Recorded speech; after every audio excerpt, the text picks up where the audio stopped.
구원해요 구원해 우리 집을 구원해요 아이도 어른도 모두 다 예배해 혼자서도 예배해 둘이서도 예배해 가족 모두 예배해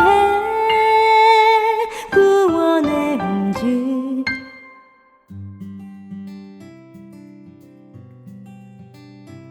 구원의 홈즈 3주차 오디오 가이드입니다.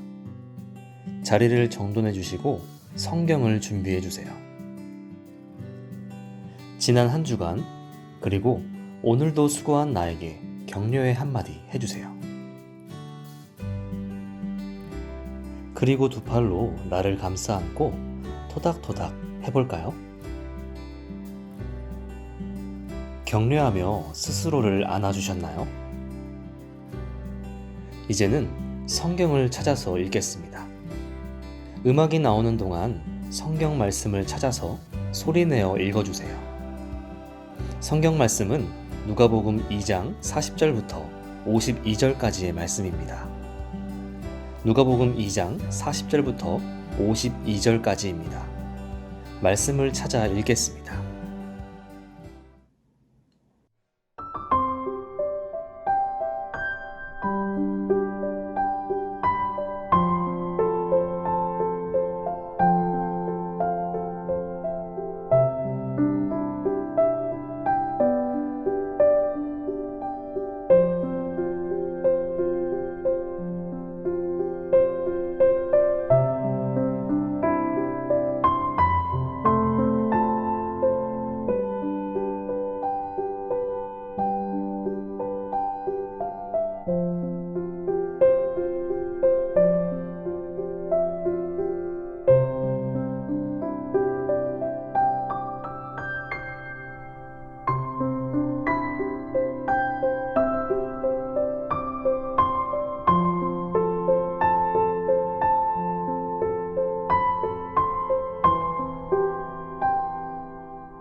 말씀을 읽으셨나요?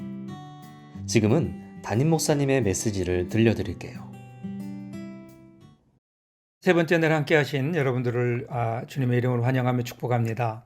오늘 우리가 읽을 말씀은 누가복음 2장 40절부터 52절까지 말씀인데요. 예수님의 어린 시절에 관한 내용이 나오고 있습니다. 사실은 예수님은 어떻게 성장하셨을까 하는 궁금증이 우리에게 있지요. 이 예수님의 어릴 적에 관한 이야기는 오직 누가복음에만 나와 있습니다. 오늘 이 말씀을 읽으면서 우리는 이런 궁금증이 있죠. 과연 예수님은 어릴 적부터 하나님의 아들이요 메시아이심을 알고 있었을까?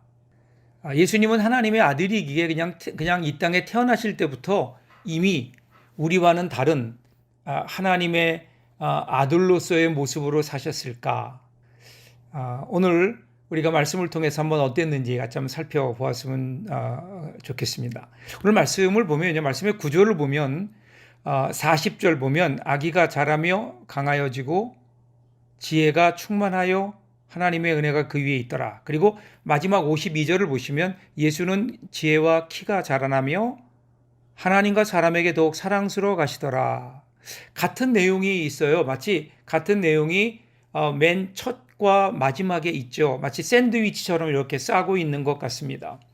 그리고 그 안에는 어떻게 예수님께서 지혜와 키가 자라나며 더욱더 성숙해지셨는가 하는 내용이 나오고 있죠. 여기 40절에 나오는 아기가 자라며 라는 그러한 단어와 52절에 키가 자라며 자란다고 하는 이 말이 두 번에 걸쳐 나오는데요. 사실은 헬라어 원문을 보면 서로 다른 단어가 쓰이고 있습니다. 40절에는 아기 예수가 자라가면서 강해진다. 이것은 성장입니다. 성장. 그런데 52절에 나오는 자란다라고 하는 말은 발전한다, 진보한다는 의미의 성숙입니다. 그러니까 성장과 성숙. 그러니까 어떻게 하면 우리도 예수님처럼 성장하고 성숙할 수 있을까? 예수님도 처음부터 자신이 메시아이심을 알고 계셨던 것은 아닌 것 같습니다. 성장하면서 점차적으로 부르심을 받게 되었고 내면이 성숙하면서 더 부르심을 확인하게 되지요. 이렇게 된 데는 무엇보다 먼저 어릴 적에 가정에서 받았던 신앙 교육이었던 것 같습니다. 신앙 교육을 통해서 예수님은 자신이 누구인가를 더 확인하게 되었죠. 예수님의 부모님들은 자신도 그렇게 살았지만 자녀에게도 그렇게 살도록 가르쳤습니다. 그래서 12살 되던 해 보면 예루살렘에서 유월절을 지킬 때에 그때 예수님을 동행했고 예수님은 그 유월절 사건을 통해서 십자가의 대속, 즉 유월절 어린 양에 관하여 배웠고 그것이 하나님께서 예수님을 향한 부르심이라는 사실을 그때 감지하지 않았을까? 신앙의 성장과 성숙은 자연히 이루어지지 않습니다. 어릴 적 가정에서의 말씀 교육과 또 유월절에 참여하는 등 이러한 절기를 통해서 예수님은 점점 더 성숙해 가셨습니다. 그리고 자신이 누구인지를 예수님이 점점 깨닫게 되신 거죠. 그리고 두 번째 보면요, 예수님께서 유월절을 지키면서 있었던 이 사건도 대단히 중요합니다. 유월절 예배를 마치고 돌아갈 때 예수님은 부모와 함께 있지 않았고 예루살렘 성전에 머무르셨죠. 요셉과 마리아가 이를 알지 못한 채 나사렛으로 내려가다가 하룻길을 간 후에야 비로소 아들이 없다는 사실을 알게 됩니다. 그래서 그 부모님은 친족과 아는 자들 중에서 예수님을 찾았지만 찾지 못하고 결국은 다시 예루살렘으로 가죠. 그렇게 예루살렘으로 돌아갔을 때 그때 그들이 만난 예수님은 성전에서 율법학자들과 대화를 나누고 있었습니다. 묻기도 하고 듣기도 했다. 신앙의 성숙은 배움과 나눔을 통해 이루어집니다. 이러한 배움과 나눔을 위한 공동체가 필요하고요. 이를 위해서 하나님은 우리에게 교회를 허락해 주셨습니다. 그래서 우리의 신앙은 교회에서의 예배와 교회에서의 말씀 교육과 나눔을 통해서 우리의 신앙이 점점 성숙해지는 거죠. 여러분들에게 교회는 어떤 의미입니까? 교회를 통해서 이러한 신앙의 성숙이 이루어지고 있는지 한번 우리의 모습을 돌아볼 수 있기를 바랍니다. 세 번째로 우리 볼 거는요, 49절부터 보는데요. 예수께서 이르시되 어찌하여 나를 찾으셨나이까? 내가 내 아버지 집에 있어야 될 줄을 알지 못하셨나이까? 하시니, 이것이 예수님께서 그의 부모였던 마리아와 요셉을 향하여 하셨던 대답이죠. 이 말씀을 원문으로 직역하면요, 내 아버지의 안에 있어야 하는 줄을 모르셨습니까? In my fathers라고 이렇게 얘기합니다. 이게 무슨 의미일까요? 여기에는 집이란 단어가 나오지 않습니다. 그러니까 결국 예수님은 아버지 안에 계셨고 아버지의 뜻 가운데 계셨고 아버지의 일을 하고 계셨고 아버지의 뜻이 이루어지고 하나님의 나라가 이루어지는 그곳에 예수님은 계셨던 거죠.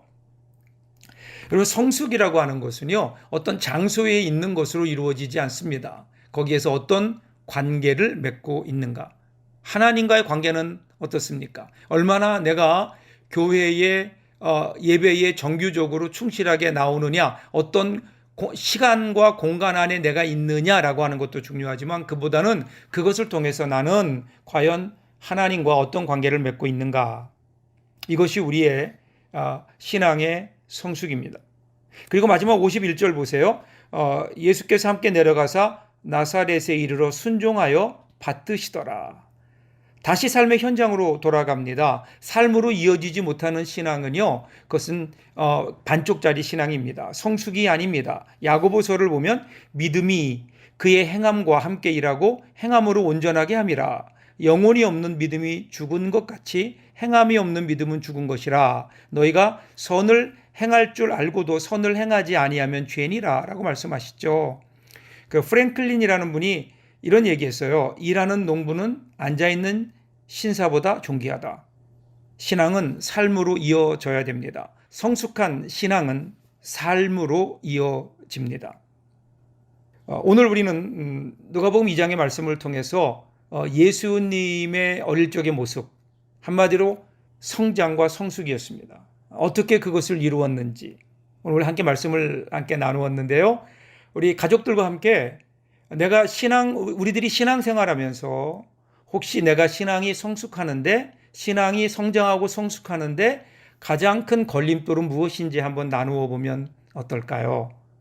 그러면서 서로의 신앙 성장을 한번 서로 격려하고 또 그것을 위해 함께 기도하는 시간을 가지면 좋을 것 같습니다. 오늘도 우리 가정예배 드리신 여러분들에게 하나님의 은혜가 함께 하시기를 주님의 이름으로 축복합니다. 이제는 말씀을 생각하며 마무리하는 시간인데요. 나의 신앙의 성장과 성숙을 방해하는 가장 큰 걸림돌은 무엇인가요? 그리고 신앙의 성장과 성숙을 위해 지금 바로 해야 할 것이 있다면 무엇인지 적어보세요. 지금은 가이드를 잠시 일시정지해두고 생각을 정리하는 시간을 드릴게요.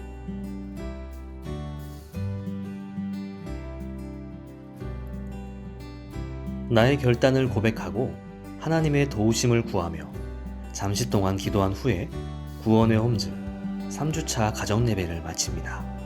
함께 기도하겠습니다.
예배해 가족 모두 예배해